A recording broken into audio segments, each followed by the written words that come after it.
In our panel of election law and security experts, David Becker is the executive director of the Center for Election Innovation and Research.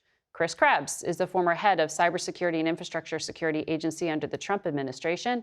And Samantha Vinograd was most recently a counterterrorism official at the Department of Homeland Security under the Biden administration. Good morning to you all. Setting the table for a consequential week. Chris, I want to start with you. We're in that 48-hour window that Microsoft warned was going to be rife with attempts to hack people's minds. We've seen at least 4 fake videos the FBI and U.S. intelligence have warned are meant to manipulate. Yesterday, the FBI said there were 2 out there that are fake. Before that, we had disclosures that Russia was behind a Bucks County, Pennsylvania fake video and one targeting voters in Georgia, falsely claiming that Haitian migrants were voting. How do these tactics that Russia is using now compare to what you saw in 2020 and back in 2016? Well, they've evolved their techniques from generating and launching content from, for instance, St. Petersburg. That's what we saw in 2016. You had the Internet Research Agency operating out of an office building, almost like, a normal business. Over time, though, given the improvements in the intelligence community, cyber command, and our own awareness of the activities and what they're doing, they've started to push the boundaries out. And so they're actually generating content and then they're laundering it effectively through other platforms like Telegram. And even now what we're seeing is a significant amount of laundering through X. And then U.S. citizens pick up this information and pick up these videos, and then they promote it on their own accounts and on their own social media platforms like Facebook. So they're moving it out. They're avoiding the techniques that U.S. Law enforcement intelligence has deployed and developed. And so they're not as good, though. So a lot of these videos that we're seeing, they're actually quite amateurish. That's not to say they can't have better content coming forward, but really they're just kind of flooding the zone and trying to distract. And confuse and sow distrust of our institutions. Sam, U.S. intelligence has been briefing and disclosing. That's part of what they're doing to try to counteract this. We also saw early on warnings about Iran and what they are doing. The assessment, Iran favors Harris, Russia favors Trump. What form of influence are we seeing? Well, Iran has 2 main goals in this election cycle. First, to denigrate President Trump. They have expressed a preference for Vice President Harris based upon Trump's record in office and their perception of what Mr. Trump would do if elected. That's objective 1. Objective 2 is to sow discord, and they view undermining perceptions about the integrity of our elections as an effective tool. So they are using influence operations to denigrate Mr. Trump and to sow discord using AI-generated content, really focused in particular on, for example, allegations of voter fraud. We should expect Iran to continue increasingly sophisticated influence operations related to perceptions of a lack of election integrity. That will last well after polls close, Margaret. This is the most attenuated election security-related threat environment we have likely seen in history. It's not about just changing votes. It's about not trusting our democracy. Right. David, 76 million Americans already voted. So can we say those numbers show the adversaries are failing? Or are the election workers you're speaking with really concerned about what's to come? Well, it has increased our ability to be resilient against the disinformation.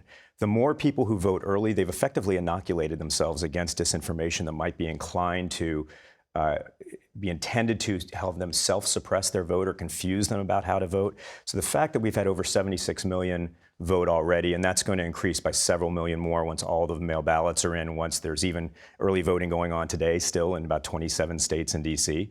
So that's very good. That means the number of people that still need to vote on Election Day, when disinformation might be very focused on them, trying to get them confused with very little time for them to be resilient against that disinformation, that's going to affect fewer voters. That's a very good thing. And I think we're seeing, especially in states like Georgia and North Carolina, well over 4 million votes in each of those states has been cast, millions of votes in many of the other swing states. And so far, very few problems, despite efforts to create problems, perhaps from our adversaries overseas. And you would point people to the secretaries of state themselves, their websites for Yes. reliable information. Whenever you need information, go to your state election website. That's usually the Secretary of State's website. Sometimes in North Carolina, Wisconsin, there's an election commission or election board.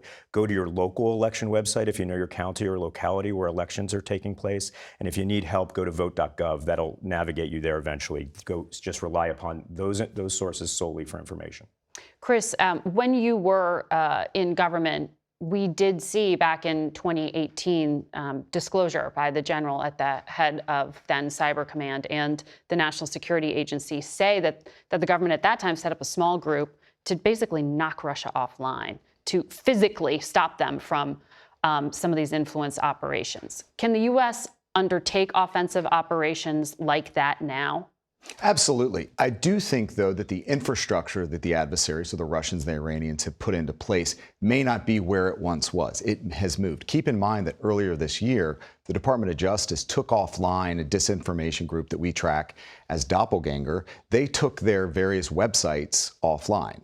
And they did it in a way that was timed so that they could not rebuild those websites and reestablish the engagement with those websites in time for the election. So there have been steps taken to ensure that the bad guys can't execute their strategies. And in the meantime, you have organizations like CISA that are doing more with more jurisdictions on election security than at any other point previously. So they have a lot of confidence around the resilience of the system. But what you said about using Americans to spread disinformation, people are becoming unwitting agents of a foreign adversary, essentially by retweeting or reposting some of these fake videos. We have seen that, right? So there was another Department of Justice announcement that a media outlet based out of Tennessee was receiving funding from the Russians, from RT, a cutout tenant group. Now, to David's earlier point, this is why it is so critically important that American voters, when they're looking for information about the election, they go to their relevant local or state official. They know what's going on. If you're in Georgia, Brad Raffensperger and Gabe Sterling are probably running the tightest ship when it comes to elections in the country right now. They're incredibly effective. They're out there. They're putting information in the hands of the American people so they understand what's happening. And so when Russian operations like the Haitian voters pops up, they were on it immediately and they knocked it down. That is hugely effective in maintaining trust in the process. Sam, we have seen concerns about physical security, though, as well at voting locations.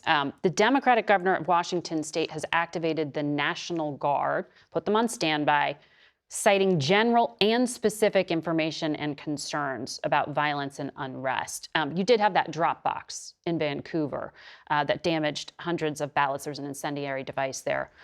Are there specific plots the federal government knows of at this time? Well, it is a generally heightened threat environment, both in terms of complexity and the length of time that terrorism-related threats, criminal threats, and influence operations by nation states will last related to the election. It is just prudent planning, Margaret, in this threat environment for officials at all levels of government, federal, state, and local, to engage in detailed operational planning.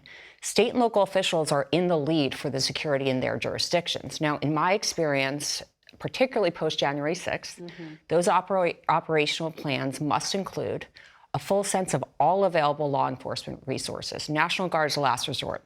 You have local resources, state resources, and then as necessary, National Guard, as well as a clear sense of who to call when so that there aren't communication failures.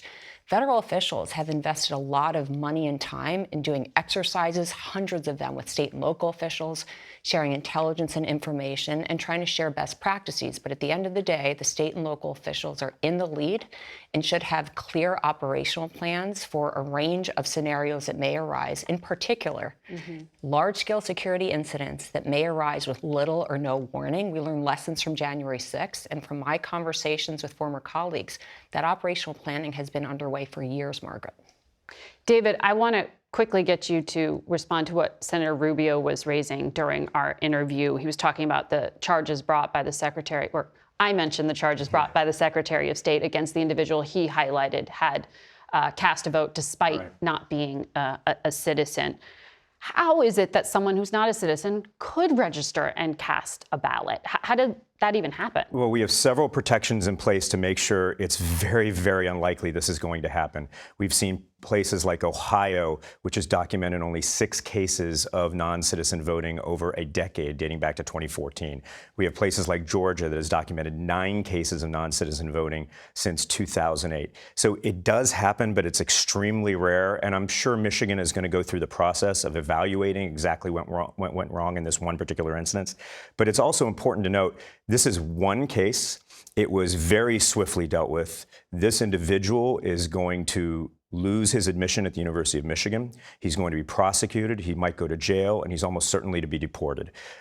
This is a cautionary tale. It's one of the reasons we know that non-citizen voting is extremely rare. It's not zero, but it's very close to zero, because the potential benefit to the person who perpetrates that crime, one vote in an election with 160 million ballots, is far outweighed by the potential risk that they're facing of deportation and other jail time, et cetera.